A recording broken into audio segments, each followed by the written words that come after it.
koordinasi dengan Pak Camat Moyo Hilir sebelum meluncur ke Desa Putu dan juga Desa Kakian. Waalaikumsalam warahmatullahi wabarakatuh. Sukses Om Bilo. Insyaallah bersama kita bisa. Ini weekend. Let's go.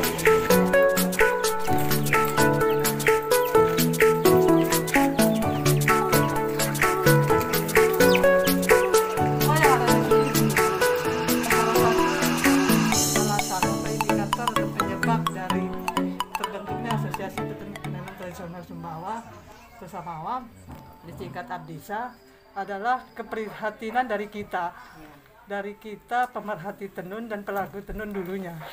Nah itu satu. Yang kedua,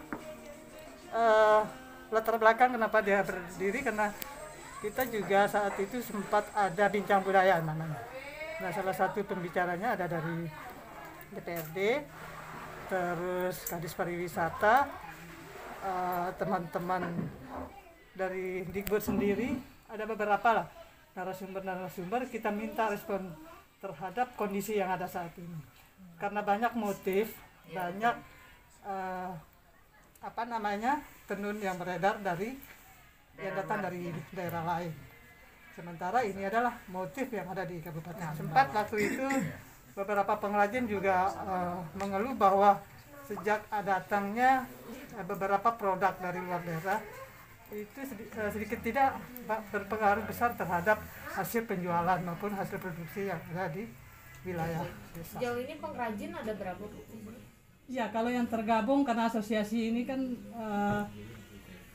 luas wilayah itu berada di Kabupaten Sumbawa. Jadi dimanapun ada pengrajin tenun, baik itu di wilayah selatan, utara, barat, timur Sumbawa itu ada, dan bisa mau bergabung dengan kami di Abdisa itu juga tidak menjadi soal.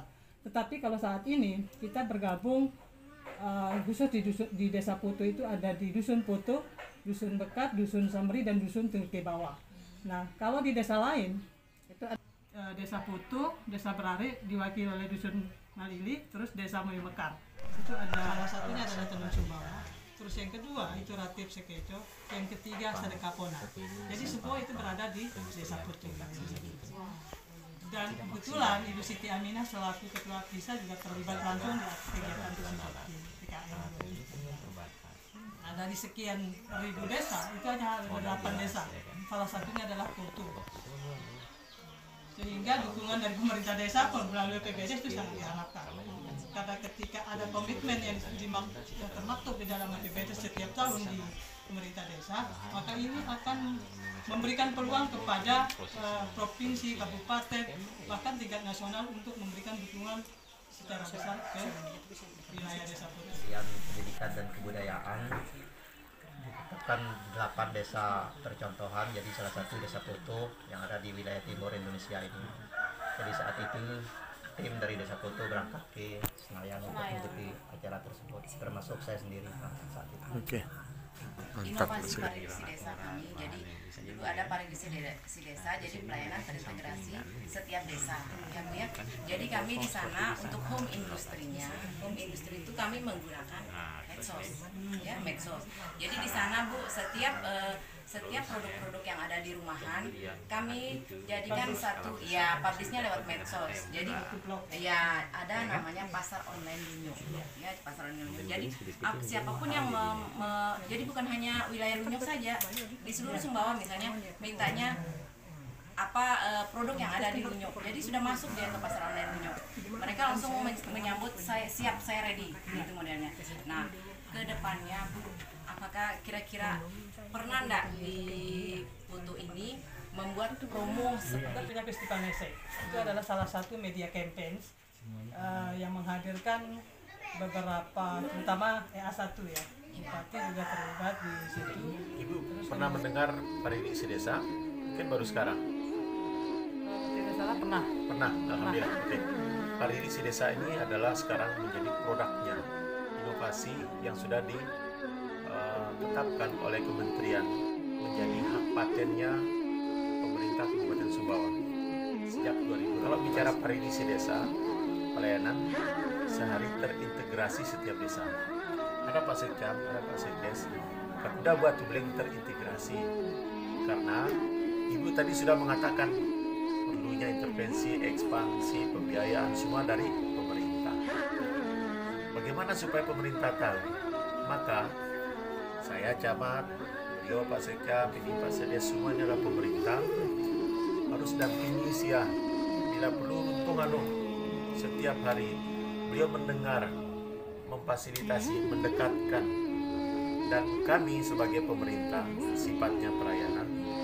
Setelah mendengar tentunya ada data apa tentang SDM, tentang peralatan, tentang jaringan, semuanya itu kita tangkap.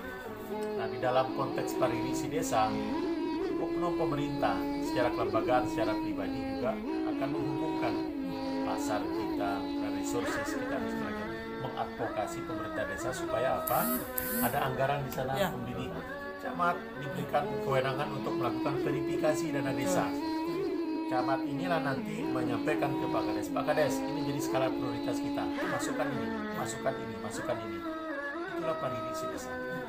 Jadi, karena ini sudah kita praktekkan di Lampung, mungkin pernah mendengar Lampung yang tempatnya jauh, ketiadaan air, tapi mereka bangkit.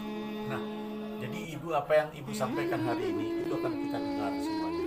Nah, bicara inovasi pariwisata desa, salah satu alat yang tadi Ibu Camat tanyakan, apa upayanya dan bagaimana kami di Nuyuk dan juga Lampung, peran media sosial.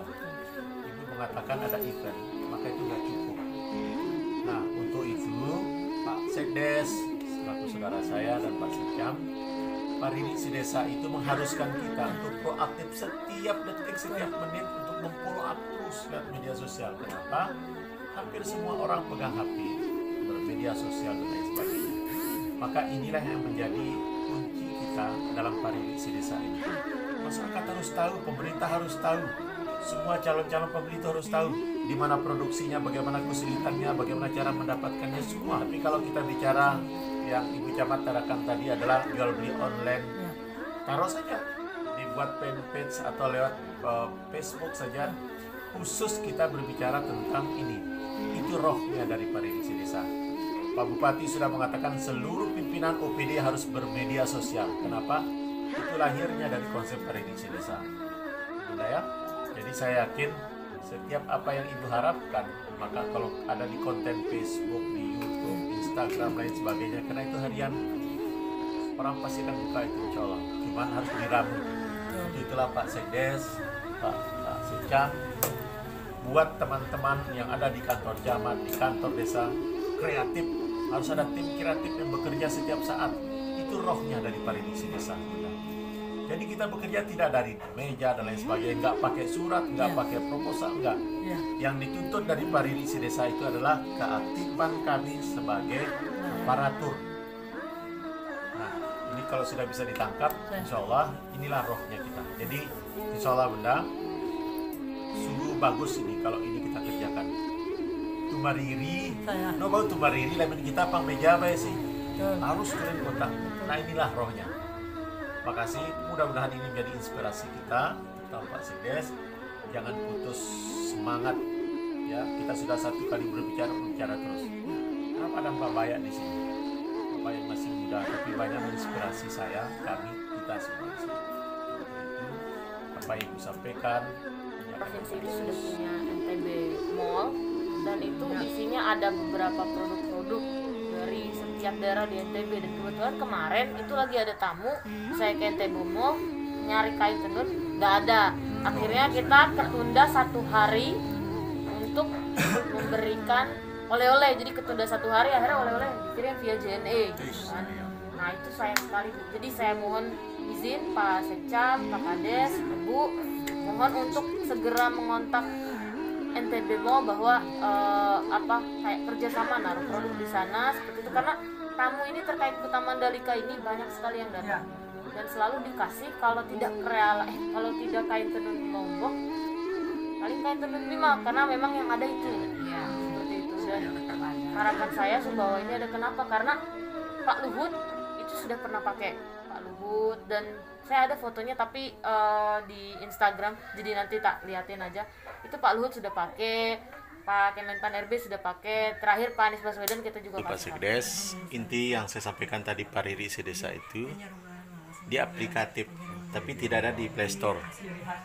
Iya, kemarin ada Ya. kami dua kali nggak ada. Jadi wujud dari cara kerja aplikasi Pariri Sidesa itu kitanya Tenun Lombok lagi. yang hadir langsung, yang mendata langsung, yang menghubungkan langsung, yang mempromosikan sekaligus juga menjual. Pariri Sidesa itu karena dia intent membangun komunikasi, maka kehadiran kita di lapangan menyentuh langsung. Kita mendengar apa persoalannya, kita jawab. Dengan cara kita menjawab adalah dengan kita menelaah, membuat perencanaan, ini langkah-langkahnya. Semakin banyak tim yang terlibat, orang-orang yang kreatif di dalam itu, maka itulah aplikasi Pariri Sidesa ini semakin akan cepat. Ibu Yati tadi sudah mendengar rohnya dari Pariri Sidesa, tidak ada jam kerja, tidak ada batasan wilayah, tidak mengenal sekat jabatan dan sebagainya. Kemudian kita selalu hadir di lapangan, tapi terintegrasi. Ada bagian-bagian begitu turun, Serea ada di bagian bagian masing-masing. Nah, itulah roh Pariri Sidesa, dan saya bangga, kita bangga, dan kami pun bangga dengan inovasi ini. Karena inovasi ini tidak bisa kita install dari Play Store, melainkan ini cara kita menginstalnya sekarang. Strategi kita. Saya sukses buat Bu Yati dan tim di sini.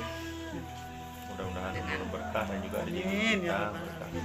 Sama-sama kita. Saya Dengan doa yang sama kami juga dari Abdisa menyampaikan terima kasih dan permohonan maaf dengan situasi yang ada saat ini. Mungkin kami menikmati masuki salah satu rumah produksinya. Assalamualaikum warahmatullahi. Keren. Nih coba. Apa sih ingin balik itu? Ibu Sahoda. Nah, coba lihat di rumah Ibu Sahoda, karena betul-betul beliau pengrajin. Ini ada alat pintalnya. Ini juga. Oh. Apa? Subhanallah. Selin siang ada nggak kasih turunkan ke saya rajin anak siapa keterampilan siapa ada tuh tak anak saya bukan mulai beroperasi misal anak saya bukan baru terang saya awas Siap kali ngumir pida dua. Kasih coba retah Bunda. Ih, pengen cobain. Masya Allah, dari umur 10 tahun banyak sudah mulai beli. Pengen coba.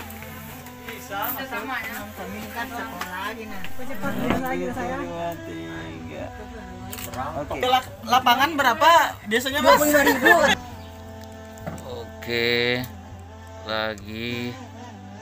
Oke, sip. Pak Kades foto. Insya Allah kita akan install aplikasi namanya Pariri Sidesa. Tapi cara nginstalnya langsung, tidak pakai Wireless Android. mobile. Oke ya. Kami akan ada Nah, tinggal bersama kirim Pak Kades OTP. supaya aplikasi ini bisa kita aplikasikan. Kalau baterainya satu. Kecil.